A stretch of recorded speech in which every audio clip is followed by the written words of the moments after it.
Welcome to SATV News. This is Riaz Mahmood with our headlines. Upcoming election will be held without any complications, says Mirza Fakhrul. Election atmosphere has begun. Do not hire election observers with political affiliations, CEC tells local observers. High Court to deliver verdict on Chattogram new mooring terminal contract on December 4.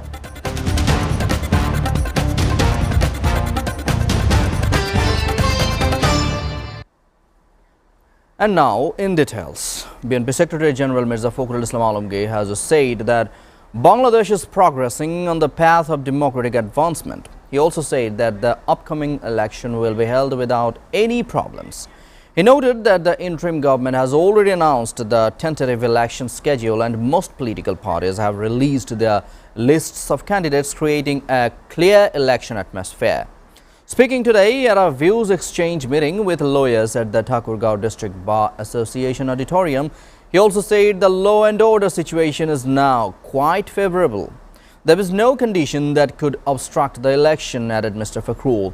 The BNP Secretary General further remarked on the party's nomination process. BNP is a major political party. It is normal that each constituency has 4 to 5 aspirants. Such issues have always existed. There is no problem with it. Rather, it reflects the party's organizational strength, he added.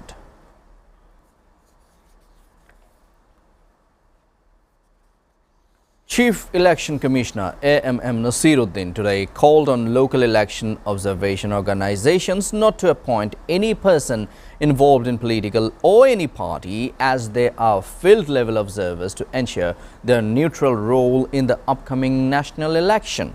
Make sure that your people would be totally impartial, he said, while chairing a discussion with local election observer groups at Nirbachan Bhavan.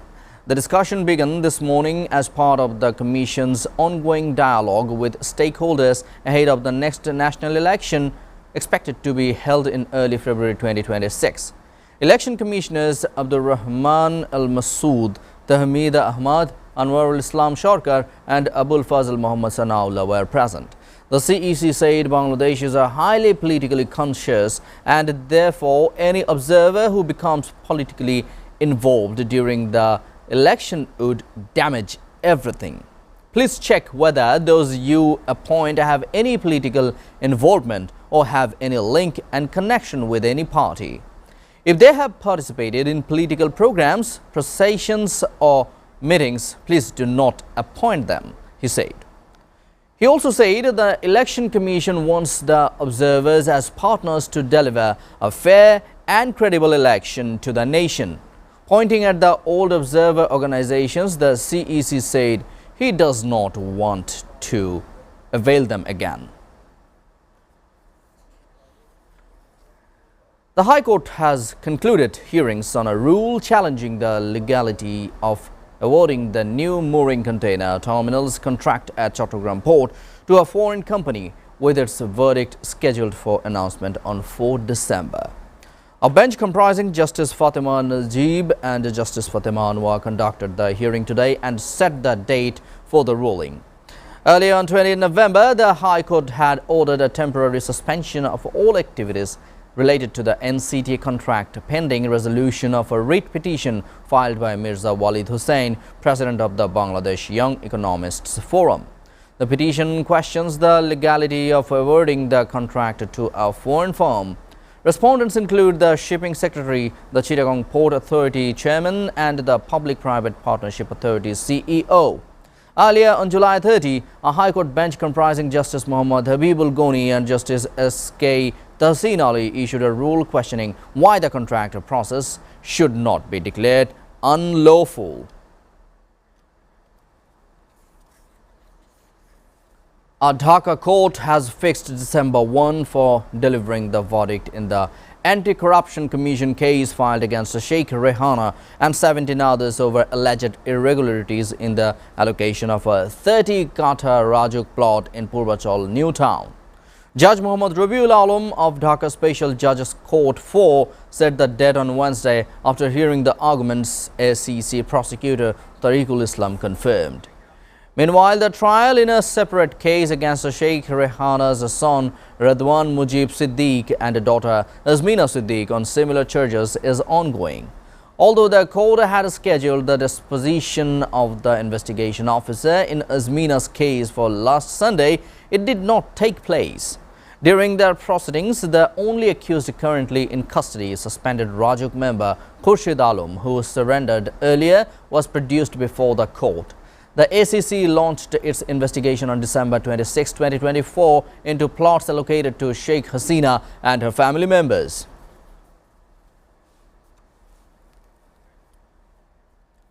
BNP is fully prepared for the upcoming general election, said Ruhul Kabir Rizvi, the party's senior joint secretary general. He also said that excessive use of religion in politics will bring harm. He made these remarks today during our program. He also said a referendum on the day of the national election is what the people of the country want.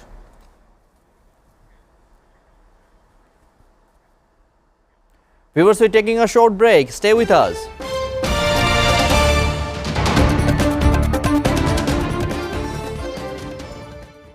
Blending timeless elegance with modern design.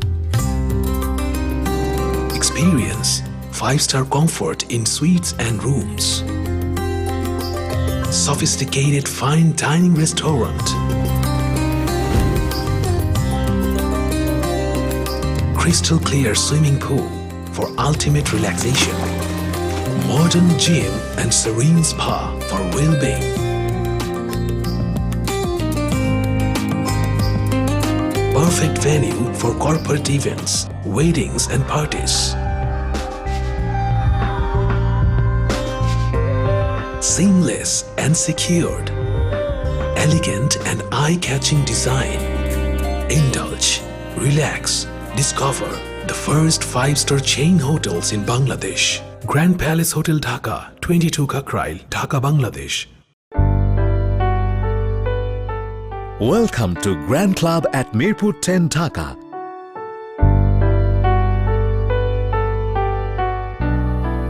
Elegant spa and wellness facility for ladies and gents.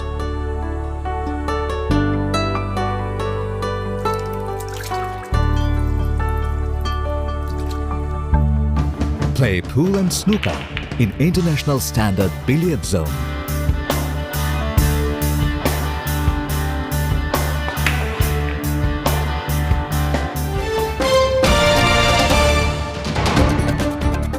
Welcome back. You are watching SATV News. Now, news from abroad. Pakistan strikes on neighboring Afghanistan killed at least 10 people, including 9 children. The Taliban government spokesman said Tuesday, a day after a suicide attack on a security compound in Pakistan's Peshawar city. Zabihullah Mujahid, the spokesman for the Taliban administration, said on Tuesday that the attack took place at midnight in the district of Gurbaz. The Pakistani invading forces bombed the house of a local civilian resident, Waliyat Khan, son of Qazi Mir, Mujahid wrote in a post on X. As a result, 9 children and 1 woman were martyred and his house was destroyed, he added. Airstrikes targeting the border regions of Kuna and Paktika wounded another 4 civilians, he added. Other airstrikes took place in northeastern Kuna and eastern Paktika provinces, Mujahid said, wounding at least 4 civilians. Later on Tuesday, Mujahid said Afghanistan would respond appropriately at the right time.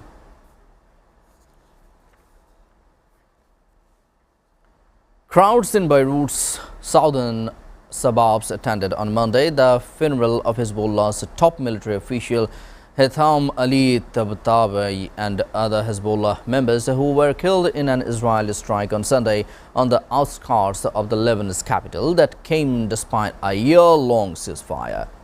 Tabatabai's killing was announced by Israel's military. Hezbollah later confirmed his death hailing him as the great jihadist commander who had worked to confront the Israeli enemy until the last moment of his blessed life. Lebanon's health ministry said the strike killed 5 people and wounded 28 more. It hit a multi-story building, sending debris crashing into cars on the main road below. Lebanese President Joseph Aoun urged the international community to intervene to halt Israeli attacks. The strike came a week before Pope Leo is set to land in Lebanon on his first foreign trip, with many Lebanese hoping the visit could signal the country was heading towards better days.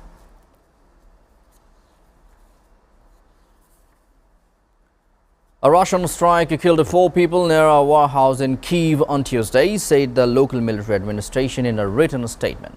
Kyiv was hit by a barrage of missiles and hundreds of drones overnight in an attack that killed at least 6 people, officials added. The attack came after U.S. Army Secretary Dan Driscoll held unannounced talks with Russian officials in Abu Dhabi as part of an intense new push by President Donald Trump's administration to end the war in Ukraine. Meanwhile, Ukrainian President Volodymyr Zelensky said on Monday that the proposed peace plan, now under discussion with the United States and Europe, has incorporated correct points, but sensitive issues were to be discussed with the U.S. President Donald Trump. Перелік необхідних кроків для закінчення війни може стати працездатним. Станом на зараз, після Женеви, пунктів менше вже. No agreement regarding Ukraine can be allowed to undermine the security of Poland and Europe, Polish Prime Minister Donald Tusk told journalists on the sidelines of a EU-African Union summit on Luanda on Monday. Tusk also expressed skepticism about the proximity of a peace resolution, highlighting the influential roles played by Russia's President Vladimir Putin, US President Donald Trump and Ukrainian President Volodymyr Zelensky. He highlighted Europe's unity. Europe is united and the European unity is crucially important here, and called for more unity, including with the United States. As NATO, we should always act together towards Russia, he said.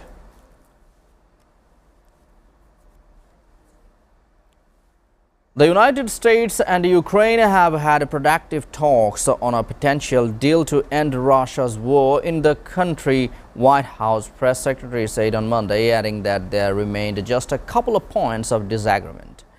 Leavitt told Fox News, the story program, that U.S. President Donald Trump is optimistic a deal can be struck to end the war. She also warned that the United States cannot continue sending weapons to Ukraine indefinitely. The United States is still sending or selling a big amount of weapons to NATO. We cannot do that forever, Leavitt said. Earlier in the day, Leavitt disclosed that U.S. President Donald Trump is satisfied with the strikes against suspected drug boats and the attacks will continue. The United States is still sending or selling a big amount of weapons to NATO. We cannot do that forever, and the president wants. Meanwhile, Venezuelan President Nicolas Maduro called his country invincible during his televised program on Monday as the United States ratcheted up pressure on his government with new terrorism designations and a military deployment in the Caribbean. Whatever they do, however they do it, wherever they do it, they will not be able to defeat Venezuela. Venezuela is invincible, Maduro told an applauding audience during his television show. The remarks came on the same day the U.S. Treasury Department designated the Cartel de los Soles as a foreign terrorist organization for its alleged role in importing illegal drugs into the United States. The Trump administration accuses Maduro of leading the cartel, claims the socialist leader has repeatedly denied. During his broadcast, Maduro also issued a veiled warning to Transportation Minister Ramon Velasquez about the airline suspensions, saying there are laws for those who cross the lines. De la libertad para lograr la paz y que va a cambiarlo todo. Hagan lo que hagan, como lo hagan, donde lo hagan. The head of Sudan's Rapid Support Forces, General Mohammed Hamadan Dagalo, said late on Monday that his paramilitaries would immediately enter into a 3-month humanitarian truce in its conflict with the country's armed forces.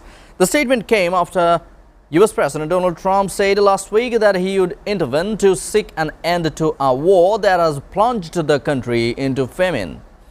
The United States, the United Arab Emirates, Egypt and Saudi Arabia, known as the Quad, earlier this month proposed a plan for a 3-month truce followed by peace talks.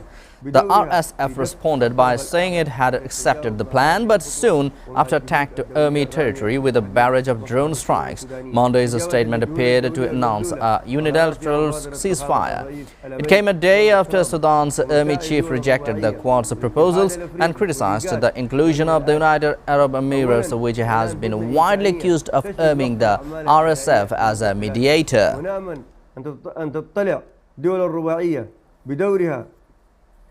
China's foreign ministry said on Tuesday the United States initiated the call between President Donald Trump and Chinese President Xi Jinping.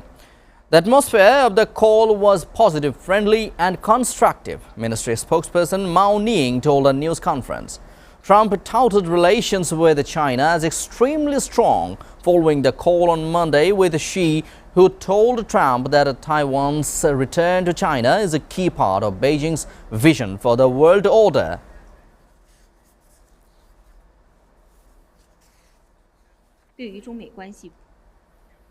Meanwhile, Taiwan's Premier Cho Jang-tai said on Tuesday that a return to China is not an option for the island's 23 million people, responding to Chinese President Xi Jinping's renewed sovereignty claims during a call with Donald Trump.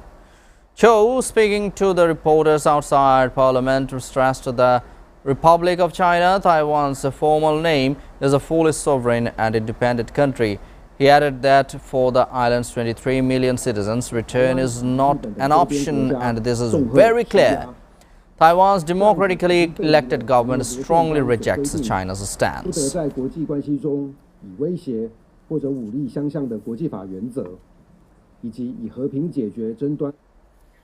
Japan's Prime Minister Sanai Takaichi and President Donald Trump discussed China relations in a phone call on Tuesday. Their first talks since the Japanese premier sparked a major diplomatic boost-up with Beijing over her remarks on Taiwan. President Trump gave a brief explanation of the recent state of U.S.-China relations. Takaichi told reporters following her call with Trump, declining to go into further details. Takaichi's response to a question in Parliament earlier this month that a hypothetical Chinese attack on Taiwan could trigger a Japanese military response prompted a furious response from Beijing that has included a boycott on travel to Japan. に続きまして、日米間の緊密な連携を確認できたと。Widespread flooding across 9 provinces in southern Thailand has claimed 13 lives, with nearly 2 million people affected, the country's disaster management agency said on Tuesday. The flooding caused by rising waters since the weekend beginning November 22 has disrupted daily life in provinces including Surat Thani, Nakhon Si Thammarat, Trang Patulang, Satun Songkhla, Patani, Yala and Narathiwat. Local authorities have ordered evacuations in low-lying areas to minimize losses as heavy rains continue. An evacuation order for all high-risk areas in Hat Yai city was issued on Monday after floodwaters arose again in the afternoon, prompting the deployment of military and rescue teams, the city's governor said. Thai Prime Minister Anutin Charnvirakul has directed the establishment of a forward command center in Songkhla to address the severe flooding, while Deputy Prime Minister Thamana Kromapao instructed agencies to provide personal equipment and relief aid, according to state broadcaster National Broadcasting Services of Thailand.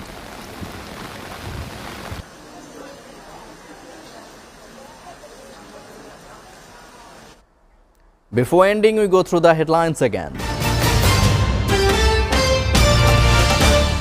Upcoming election will be held without any complications, says Mirza Pokhrol. Election atmosphere has begun. Do not hire election observers with political affiliations, CEC tells local observers. High Court to deliver verdict on Chattogram new mooring terminal contract on December 4.